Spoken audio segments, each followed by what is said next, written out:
Dobbularimizni Indoneziyada qilamiz. Birisi sizga, birisi qizingizga. Bu qizingizga. Hech qilsa bir. Kecha yig'lamdim-ku.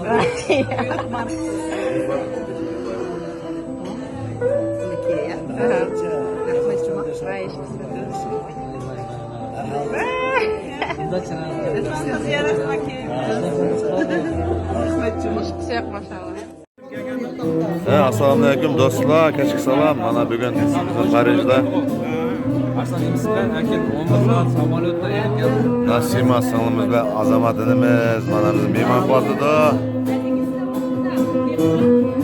Bugun boshlarni ko'rib qo'shal oldik. Endi qachon kelamiz uyga? 8 yil bo'ldi bir-birimizga ko'rishmagili. Mana bir Uyg'ur inimizning restoraniga mana Sazanlar uchun kelib bizni kutib oldi mana. Rahmat, Alloh rozi bo'lsin. Mana Eliyar deganimiz. Mehmonda o'tiryapmiz.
Sen benim